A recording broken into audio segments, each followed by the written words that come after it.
captain speaking. At this time, I'm going to ask you to fasten your seatbelts. Flight 527, runway 8 kilo. You're clear for takeoff. How many of you know what this is? This is a Simpson 260 multimeter. I saw some hands go up. Yeah, come on now.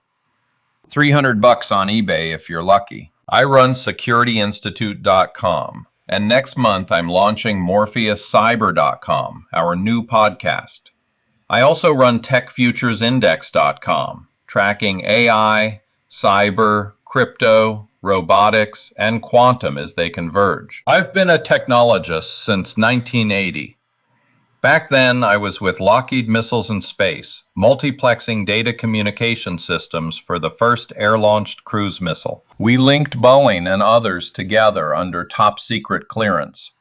I can finally say that out loud because it's declassified now. That experience taught me something powerful. When you're learning something new, anchor it to what you already know. That's why I brought the multimeter. I'm going to anchor quantum to multimeters and to Ethernet. For AT&T, I trained engineers who'd spent their careers working point-to-point circuits, layer 1, layer 2, with only 2 devices, remember, data terminal equipment, DTC to DCE, data communications equipment. At IBM in Research Triangle Park, where they built the token ring chips, and they needed someone who could translate engineering complexity into human language. I was that guy. Low IQ translator, high impact explainer.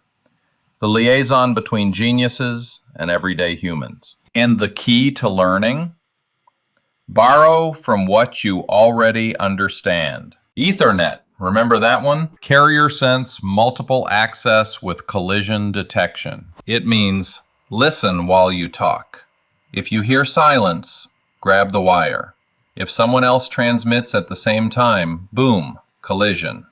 Listening while we talk is not something we do a lot of in America today. Ha ha. When Ethernet and Token Ring were competing in the market, I wrote for Network Computing magazine, and I coined, Token Ring is for idealists.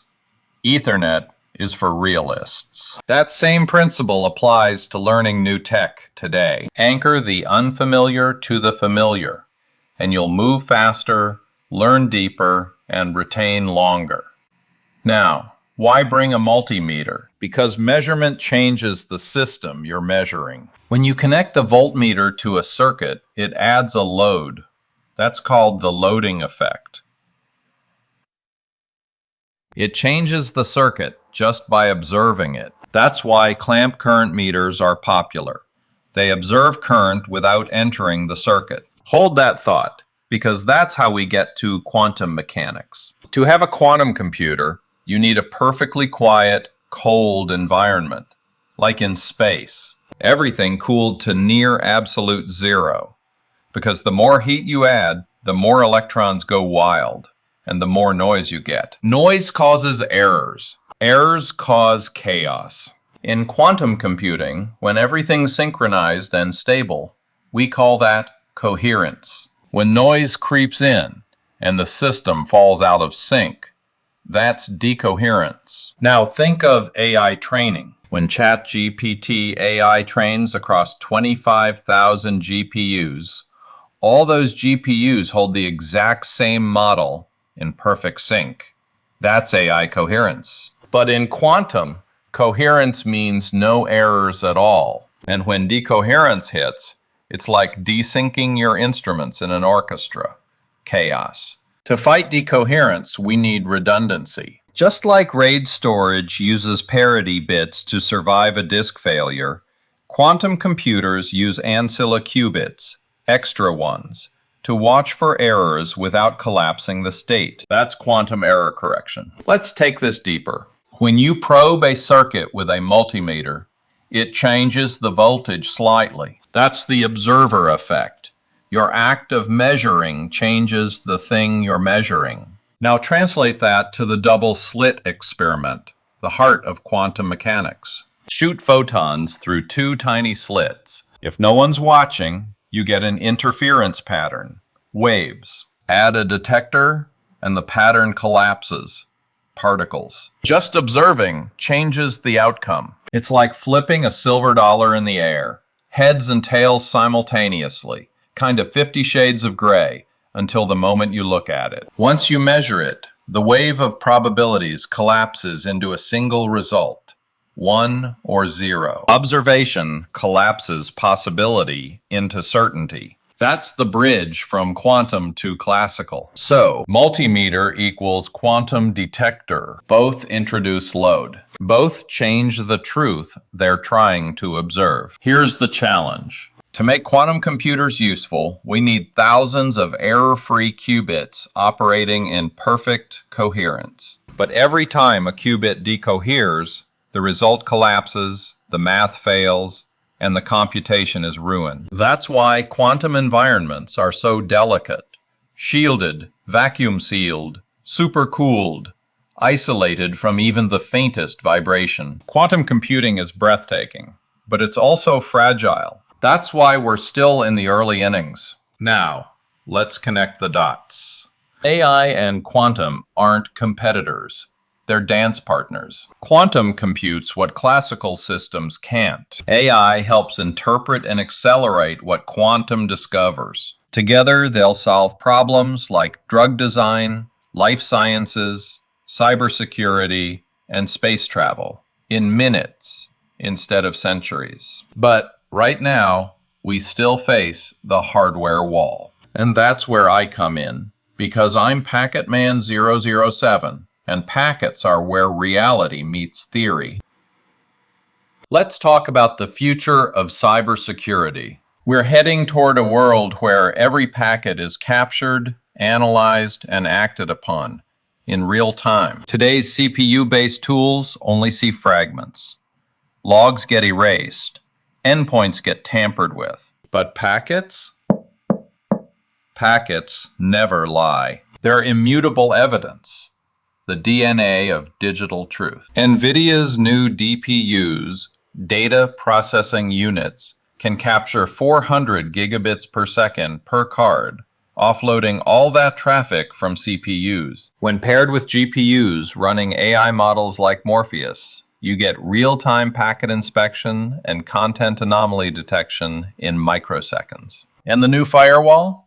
A DPU with access control list. Imagine a world where BlueField DPUs capture every packet, north, south, east, and west, feeding it straight to AI models that can stop ransomware or malware before it executes. That's coming. Not someday. Soon. I've trained 50,000 people in 27 countries, and I'm telling you, we're about to hit the inflection point. Here's where things get serious. Quantum computers, once scaled, can break RSA encryption using Shor's algorithm. TLS 1.3, SSL, public key crypto, all of it can fall once quantum reaches enough coherent qubits. Whether that's 30 years from now or 3, we don't know, but we do know it's coming. That's why I talk about post-quantum encryption, algorithms that resist quantum attacks but run on classical hardware. And one of my heroes leading that charge is Radia Perlman, the mother of the internet. Radia invented the spanning tree protocol, the algorithm that keeps Ethernet loops from collapsing the internet. She wrote this little poem when she designed it. I think that I shall never see a graph more lovely than a tree whose crucial property is loop-free connectivity. Isn't that brilliant? Elegant and human, just like her. Radia told me recently, Bill, we can implement post-quantum encryption right now, in under 2 years, across the entire industry. We don't need quantum computers to use post-quantum encryption. We can start today. Because here's the danger. Attackers are capturing encrypted data now. And the moment they get quantum decryption, your secrets are gone. The time to prepare isn't someday, it's now. So what can you do to improve cyber resilience now? First, capture one network segment. Analyze it 100%. You'll see truth in those packets. And you'll understand why I keep saying packets never lie.